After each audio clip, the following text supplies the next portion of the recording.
everyone, so welcome back to my YouTube channel. So ഇന്ന് നമ്മളൊരു cooking വ്ളോഗായിട്ടാണ് വന്നിട്ടുള്ളത്.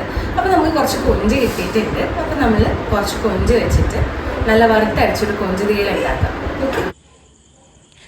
അപ്പോൾ ഞാനിവിടെ യൂസ് ചെയ്യുന്നത് കാസ്റ്റ് അയണിൻ്റെ പാത്രമാണ്. നിങ്ങൾക്ക് എങ്ങനെ മീൻ കറി വെക്കണ ചട്ടി ഉണ്ടെങ്കിൽ ചട്ടി യൂസ് ചെയ്യാം, ഏത് പാത്രം വേണമെങ്കിലും യൂസ് ചെയ്യാം. അപ്പോൾ ഇതാകുമ്പോൾ പെട്ടെന്ന് നമുക്കൊന്ന് ഇതായിട്ട് ചൂട് ആയിട്ട് വരും. അപ്പോൾ ഞാനിതാണ് യൂസ് ചെയ്യുന്നത്. അപ്പോൾ അതുപോലെ നമുക്ക് ആവശ്യത്തിന് വേണ്ടുന്നതെന്ന് വെച്ചാൽ എത്രത്തോളം ചെറിയുള്ളി യൂസ് ചെയ്യാൻ പറ്റുമോ അത്രത്തോളം ടേസ്റ്റ് കൂടുതലായിരിക്കും.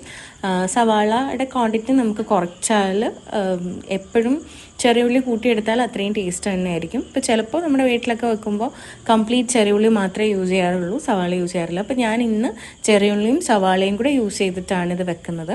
അപ്പം ഞാൻ എല്ലാം തന്നെ അരിഞ്ഞ് വെച്ചു. അപ്പം കടുക് വറുത്തതിന് ശേഷം അതിനകത്തോട്ട് പച്ചമുളക് ആഡ് ചെയ്യും. വേണമെങ്കിൽ നിങ്ങൾക്ക് വറ്റൽമുളക് ആഡ് ചെയ്യാം. അപ്പം ഞാൻ പച്ചമുളകാണ് ആഡ് ചെയ്തത്. അതിലോട്ട് നമ്മൾ അരിഞ്ഞ് വെച്ചിട്ടുള്ള സവാളയും അതുപോലെ കൊച്ചുള്ളിയും ആഡ് ചെയ്ത് കൊടുക്കുക. അത് നന്നായിട്ട് കുറച്ച് ഉപ്പും ചേർത്ത് ഒന്ന് സ്റ്റിർ ഫ്രൈ ചെയ്യുക. ഒന്ന് വഴണ്ട് വരുമ്പോഴത്തേക്ക് അതിനകത്തോട്ട് കിഴങ്ങും അതുപോലെ തന്നെ നമ്മൾ അരിഞ്ഞു വെച്ചിട്ടുള്ള മുരിങ്ങയ്ക്കയും തക്കാളിയും കൂടെ ആഡ് ചെയ്യാം.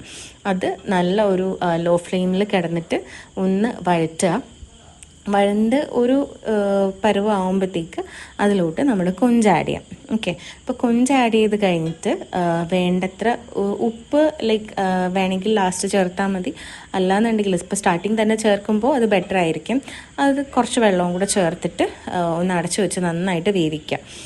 ആ ഒരു മീൻ ടൈമിൽ തന്നെ നമുക്ക് വേറൊരു പാത്രത്തിൽ ചിരകി വെച്ച തേങ്ങ എടുത്തതിന് ശേഷം, കാര്യം നമ്മളിത് വെക്കുന്നത് തേങ്ങ വറുത്തരച്ച കറി ആയതുകൊണ്ട് തന്നെ തേങ്ങ നന്നായിട്ട് നമ്മൾ ഡ്രൈ ആക്കി അതൊന്ന് നന്നായിട്ട് ഫ്രൈ ചെയ്തതിന് ശേഷം വറുത്തിട്ട് അതിനകത്തോട്ട് പൊടിയൊക്കെ ഇട്ട് മിക്സ് ചെയ്തിട്ടാണ് നമ്മൾ എന്ത് ചെയ്യുന്നത്, അതിൻ്റെ ഒരു ബാറ്റർ പ്രിപ്പയർ ചെയ്തെടുക്കുന്നത്.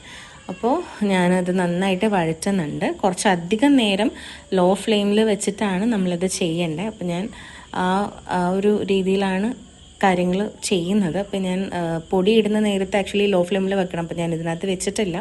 പക്ഷേ ലോ ഫ്ലെയിമിൽ വെച്ചിട്ട് 2 സ്പൂൺ മുളക് പൊടി, അതുപോലെ 1 സ്പൂൺ മഞ്ഞൾപ്പൊടി ആൻഡ് 2 സ്പൂൺ മല്ലിപ്പൊടി ഇട്ടിട്ട് നന്നായിട്ട് സ്റ്റെർ ചെയ്ത് നല്ല രീതിയിൽ അത് നല്ല വറുത്ത് വരുമ്പോഴത്തേക്ക് നമുക്ക് അതിനകത്തോട്ട് കുറച്ച് പുളിയും കൂടെ ആഡ് ചെയ്യാം. നമ്മുടെ നോർമൽ പുളിയില്ലേ, നോർമൽ പുളി തന്നെ നമുക്ക് ആഡ് ചെയ്ത് നന്നായിട്ട് ഇതൊന്ന് ഫ്രൈ ചെയ്തെടുക്കുക.